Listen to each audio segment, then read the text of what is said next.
Ya, melambungnya harga beras tanpa henti dalam 2 pekan terakhir membuat publik bertanya-tanya ya Ki ya. Kalau versi pemerintah, badai El Nino sebagai penyebabnya. Iya, apakah sebenarnya biang kerok dari naiknya harga beras ini?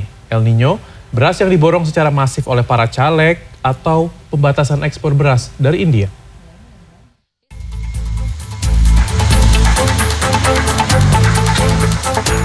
Persatuan Pengusaha Penggilingan Padi dan Beras atau Perpadi menyebut tingginya harga beras benar dikarenakan El Nino yang membuat musim panen itu bergeser menjadi dari Maret ke Mei.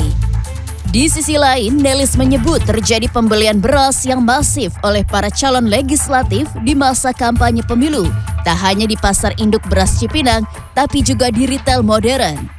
Nelis menghitung hajatan pemilu 2024 telah menyebabkan peningkatan permintaan beras 20% di atas kebutuhan normal.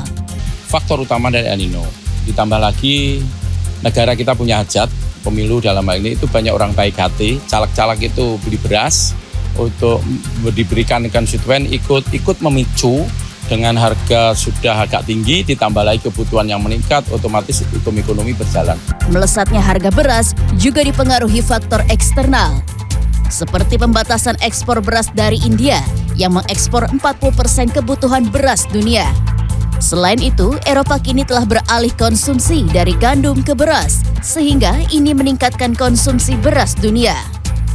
Kondisi ini membuat sejumlah negara berburu untuk mengamankan stok beras di negaranya masing-masing. Itu kan bukan Indonesia aja ya.